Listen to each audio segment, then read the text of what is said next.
అందరికీ నమస్కారం. డీలిమిటేషన్ ప్రభావం దక్షిణ భారతదేశంపై అధికంగా ఉండబోతుంది.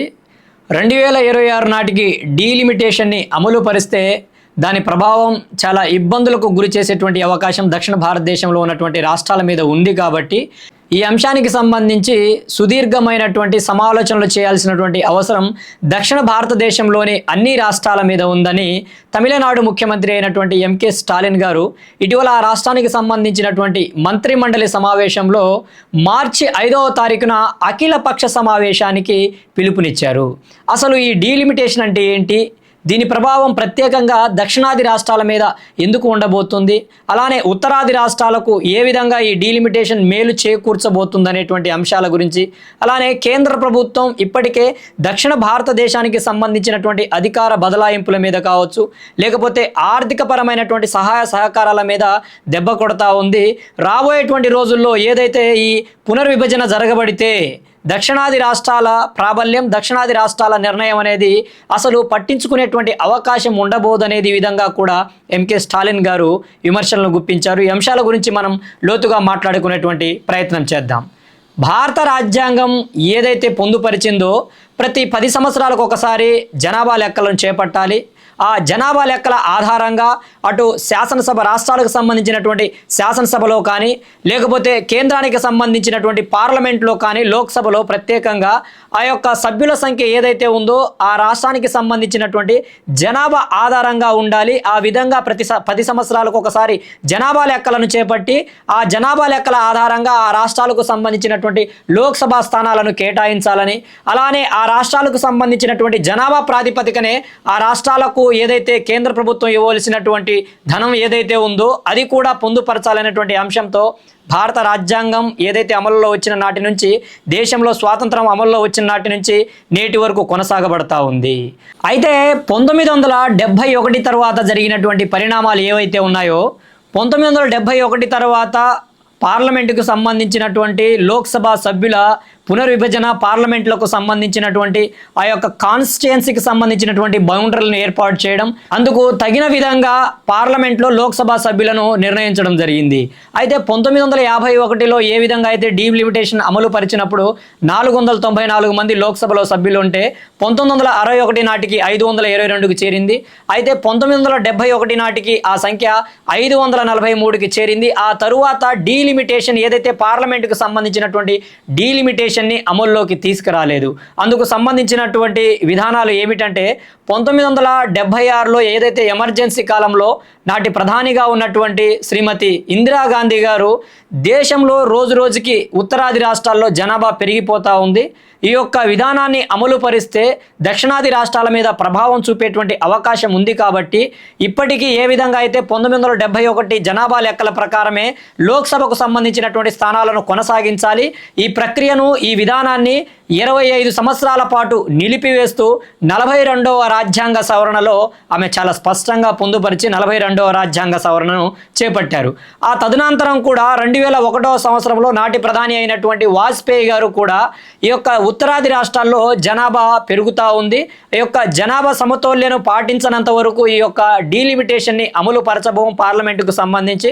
కాబట్టి మరొక 25 సంవత్సరాల పాటు పార్లమెంటుకు సంబంధించినటువంటి డీలిమిటేషన్ ప్రక్రియను నిలిపివేశారు నాటి ప్రధానమంత్రి వాజ్పేయి గారు 84వ రాజ్యాంగ సవరణ ద్వారా.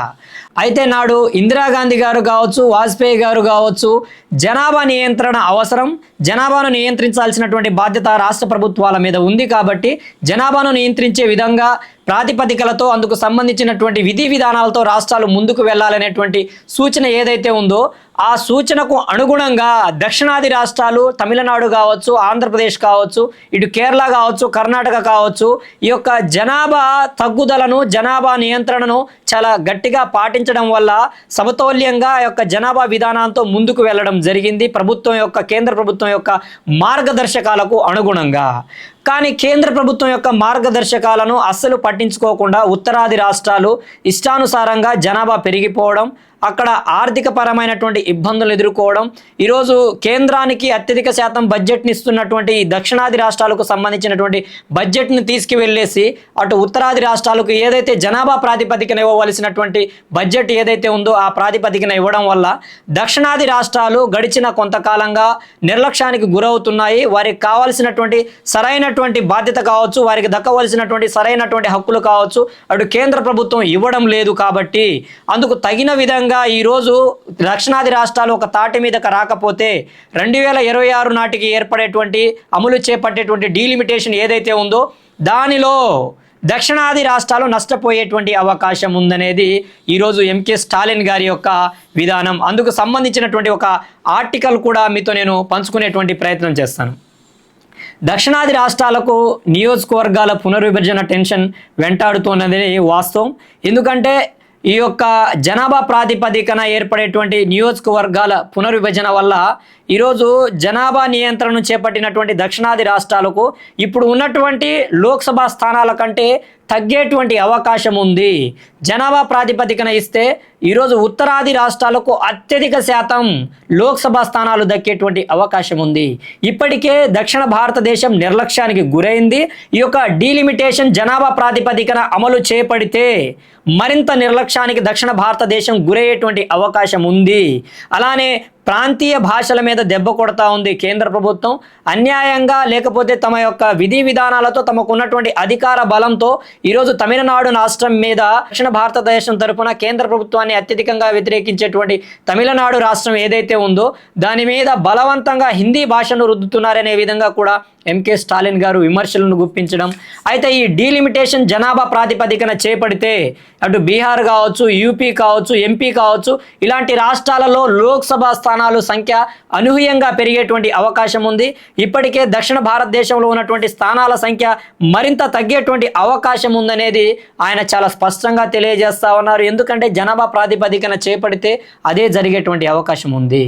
కానీ ఈరోజు కేంద్ర ప్రభుత్వం ఆలోచించాల్సినటువంటి అవసరం ఏముందంటే ఈరోజు జనాభా నియంత్రణను చేపట్టాలని నాటి కేంద్ర ప్రభుత్వాలు ఇచ్చినటువంటి మార్గదర్శకాలకు అనుగుణంగానే దక్షిణాది రాష్ట్రాలు ఆ విధానాలని పాటించాయి. కాబట్టి ఆ విధానాలను పాటించకుండా నిర్లక్ష్యంగా లేకపోతే ప్రభుత్వ విధానాలకు వ్యతిరేకంగా పనిచేసినటువంటి రాష్ట్రాలకు సంబంధించినటువంటి విధి విధానాలు ఏవైతే ఉన్నాయో అందుకు విధానాన్ని జనాభా ప్రాతిపదికన తీసుకోకుండా ఒక రకమైనటువంటి నిష్పత్తిని ఏదైతే ప్రభుత్వ మార్గదర్శకాలను అమలు చేసినటువంటి రాష్ట్రాలకు ఒక నిష్పత్తిని, అమలు చేయనటువంటి రాష్ట్రాలకు ఏదైతే జనాభా నియంత్రణ సక్రమంగా చేపట్టనందున జనాభా నియంత్రణను చేపట్టి ఈ యొక్క దక్షిణాది రాష్ట్రాలతో సమతౌల్యాన్ని ఏర్పాటు చేయడం కోసమే నాడు ఇందిరాగాంధీ గారు కావచ్చు, వాజ్పేయి గారు కావచ్చు, నాడు డీలిమిటేషన్ని 1971 తర్వాత పూర్తిగా నిలుపుదల చేసి నేడు పార్లమెంట్లో ఉన్నది ఆ 1971 జనాభా లెక్కల ప్రాతిపదికన ఉన్నటువంటి పార్లమెంట్ సభ్యులు, లోక్సభ సభ్యులే. కాబట్టి దాన్ని అమలు పరుస్తూ వస్తున్నారు. కాబట్టి ఆ విధంగా చర్యలు చేపట్టకపోతే దక్షిణాది రాష్ట్రం ఈరోజు పెను ప్రమాదంలో ఏర్పడేటువంటి అవకాశం ఉంది. అవసరమైతే దేశంలో తిరుగుబాటు ఏర్పడేటువంటి ఇంటర్నల్ క్లాసెస్ వచ్చేటువంటి అవకాశం కూడా ఉంటుంది. కాబట్టి భారతదేశానికి సంబంధించినటువంటి కేంద్ర ప్రభుత్వం ఈ విధానంలో చాలా జాగ్రత్తగా వహించాల్సినటువంటి అవసరం ఉంది.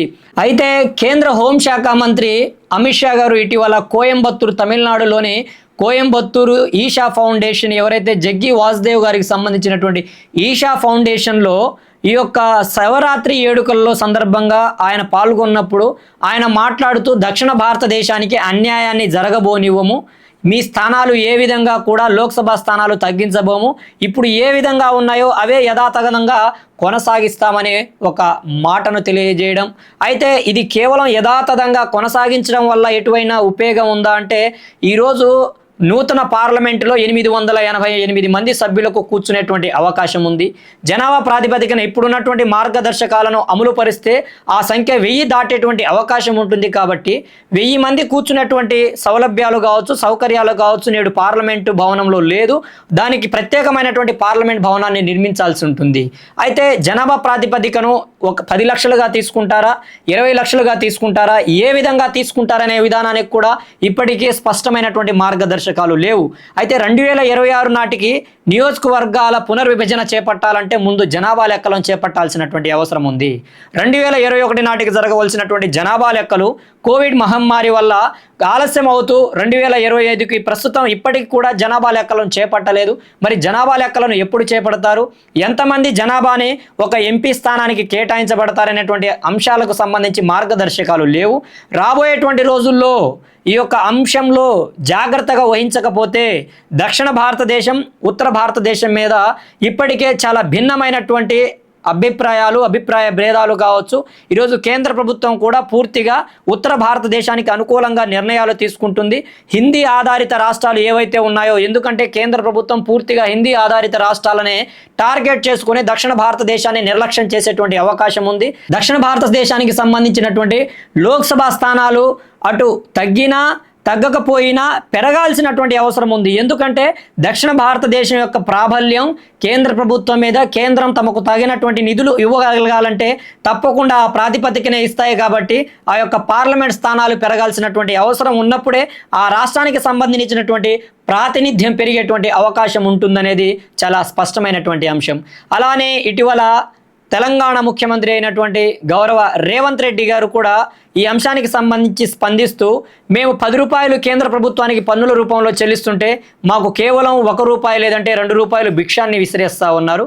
అలానే ఉత్తరాది రాష్ట్రాలు 2 నుంచి 3 రూపాయలు పన్నుల రూపంలో కేంద్ర ప్రభుత్వానికి చెల్లిస్తుంటే వారికి 10 రూపాయలు 20 రూపాయలు తిరిగి చెల్లిస్తూ ఉన్నారు. ఇది పూర్తిగా అన్యాయం, డబ్బు మాది, అభివృద్ధి అక్కడనా అనే విధంగా కూడా రేవంత్ రెడ్డి గారు విమర్శించినటువంటి అంశం మనందరికీ విదితమే. అలానే ఆంధ్రప్రదేశ్ ముఖ్యమంత్రి వర్యులు గౌరవనీయులు నారా చంద్రబాబు నాయుడు గారు కూడా గడిచిన కొంతకాలంగా జనాభాని పెంచండి, జనాభా పెరుగుదలకు కృషి చేసిన వారు ఎక్కువ మంది బిడ్డలు కండిన వారికి మేము అందుకు తగినటువంటి విధంగా వారికి సహాయ సహకారాలు అందిస్తామనే విధంగా కూడా ఆయన చేస్తున్నటువంటి ప్రకటనలు ఏవైతే ఉన్నాయో, జనాభా ప్రాతిపదికన ఈ యొక్క పార్లమెంట్ పునర్విభజన, లోక్సభకు సంబంధించినటువంటి పునర్విభజన జరగబోతుంది. కాబట్టి జనాభా పెరుగుదల అనేది చాలా అవసరం అనేది ఈరోజు దక్షిణాది రాష్ట్రాలకు అర్థమైంది. నాడు కేంద్ర ప్రభుత్వం ఇచ్చినటువంటి మార్గదర్శకాలకు అనుగుణంగా అడుగులు వేయడం వల్ల ఈరోజు దక్షిణ భారతదేశం పూర్తిగా నష్టపోతూ ఉంది. కాబట్టి ఈరోజు దక్షిణ భారతదేశానికి నష్టం జరిగే విధంగా వ్యవహరిస్తే, దక్షిణ భారతదేశానికి నష్టం కలిగేలా వ్యవహరిస్తే తప్పకుండా తాము పోరాటానికి సమర శంఖాన్ని పూరిస్తామని తమిళనాడు ముఖ్యమంత్రి ఎంకే స్టాలిన్ గారు చాలా బాహాటంగానే ప్రకటిస్తున్నారు. అందుకు తగినట్లుగానే రేపు మార్చి 5వ తారీఖున అఖిలపక్ష సమావేశానికి పిలుపునిచ్చారు. ఈరోజు దక్షిణ భారతదేశం ఎంత నిర్లక్ష్యానికి గురవుతుందో అనేది కూడా ఆయన స్పష్టంగా ఆయన యొక్క మంత్రిమండలి సమావేశంలో ఆయన పొందుపరిచినటువంటి ప్రధానమైనటువంటి 3 అంశాలు ఏవైతే ఉన్నాయో అవి కూడా మీతో పంచుకునేటువంటి ప్రయత్నం చేస్తాను. దక్షిణాది రాష్ట్రాలు 3 ప్రధాన కారణాల మీద ఆందోళన చెందుతున్నాయని, కేంద్రం అధికార విభజనలో కానీ ఏదైతే అధికారానికి సంబంధించినటువంటి ప్రాధాన్యతగా దక్షిణ భారతదేశానికి అంతగా ఇవ్వడం లేదు. అలానే నిధుల కేటాయింపుకు సంబంధించినటువంటి అంశంలో కూడా జనాభా ప్రాతిపదికన నిధులను కేటాయిస్తున్నారు. కాబట్టి ఈరోజు జనాభా నియంత్రణను పాటించినటువంటి ఉత్తర భారతదేశానికి మేలు చేస్తూ ప్రభుత్వం మార్గదర్శకాలకు అనుగుణంగా జనాభా నియంత్రణను పాటించినటువంటి దక్షిణాది రాష్ట్రాలను తీవ్రంగా నష్టానికి గురి చేస్తుంది. ఈ అంశంలో సింహభాగం నిధులు ఏదైతే ఉత్తర భారతదేశానికే చెందుతున్నాయనేది ప్రధాన కారణమైతే, జనాభా గణన తరువాత నియోజకవర్గాల పునర్విభజన జరిగితే పార్లమెంటులో దక్షిణాది రాష్ట్రాలు తక్కువ సీట్లు లభించేటువంటి అవకాశం ఏర్పడుతుందనేది రెండో ప్రధాన కారణమని ఆయన తెలియజేశారు. అలానే వయోవృద్ధుల జనాభా విషయంలో ఉత్తరాది రాష్ట్రాల్లో అసమతుల్యత కనిపించడం మూడవ కారణమని ఆయన చాలా స్పష్టంగా ప్రధానమైనటువంటి 3 సమస్యలను పేర్కొన్నారు. అనుకున్న ప్రకారం నియోజకవర్గాల పునర్విభజన 2026లో చేపట్టాలనుకుంటే ఆ లోపుగానే జనాభా లెక్కల సేకరణ కావాలి. అయితే లోక్సభలో ప్రస్తుతం ఉన్న స్థానాల సంఖ్య 1971 జనాభా లెక్కల ప్రాతిపదికన నిర్ధారించారు. నాటి నుంచి నేటి వరకు కూడా జనాభా లెక్కలు జరిగినప్పటికీ దానినే ప్రామాణికంగా తీసుకొని ఏదైతే ఉత్తర భారతదేశంలో అనూహ్యంగా పెరుగుతున్నటువంటి జనాభా నియంత్రణ కోసం ఈ యొక్క 1971 లెక్కలనే లోక్సభ స్థానాలను అనుకూలంగా అందుకు తగినట్లుగానే నేటికి కూడా ఆ 1971 జనాభా లెక్కల ఆధారంగానే లోక్సభలో స్థానాలు ఉన్నాయనేది చాలా స్పష్టంగా అర్థమవుతోంది. అలానే మహిళలకు సంబంధించినటువంటి 33% రిజర్వేషన్లు కూడా ప్రస్తుతం అమలు పరచకపోవడానికి ప్రధాన కారణం ఏంటంటే, రాబోయేటువంటి డీలిమిటేషన్ తర్వాత పెరిగేటువంటి లోక్సభ స్థానాలు పెరుగుతాయి కాబట్టి అందుకు అనుగుణంగా 33% రిజర్వేషన్ మహిళలకు ఇవ్వనున్నట్లు కూడా కేంద్ర ప్రభుత్వం చాలా స్పష్టంగా తెలియజేస్తూ ఉంది. అందుకు తగినట్లుగానే కేంద్ర ప్రభుత్వం మార్గదర్శకాలను విడుదల చేస్తూ ఎప్పటికప్పుడు జనాభా లెక్కలకు చేపట్టడానికి సన్నద్ధం అవుతుంది. అలానే రాబోయేటువంటి 2026 సంవత్సరంలో డీలిమిటేషన్ 100% అమలు పరచబోతున్నాం, డీలిమిటేషన్ చేయబోతున్నాం. నియోజకవర్గాల పునర్విభజన చేపట్టి దేశంలో ఉన్నటువంటి లోక్సభ స్థానాలను పెంచబోతున్నాం అనే విధంగా కూడా చాలా స్పష్టమైనటువంటి సంకేతాలను కేంద్ర ప్రభుత్వం వస్తూ ఉంది. అయితే ఇప్పటి వరకు బీజేపీ ప్రభుత్వం 2014 నుంచి నేటి వరకు కూడా తీసుకుంటున్నటువంటి నిర్ణయాలు ఏవైతే ఉన్నాయో చాలా భిన్నమైనటువంటి నిర్ణయాలు. ఇప్పటి వరకు ఎవరు సాహసించని విధంగా నాడు ఇందిరాగాంధీ గారు డీలిమిటేషన్ నుంచి స్కిప్ అయ్యి 25 సంవత్సరాల పాటు దాన్ని నిలుపుదల చేయడం, అలానే వాజ్పేయి గారు కూడా 25 సంవత్సరాలు దాన్ని నిలుపుదల చేసి దాన్ని స్కిప్ చేసినటువంటి అంశాలు మనం అందరం చూసాం. కానీ ఈరోజు దాన్ని పెండింగ్ పెట్టేటువంటి అవకాశం లేదు. అందుకు అనుగుణంగానే నూతన పార్లమెంటును కూడా నిర్మించారనేది చాలా వాస్తవం.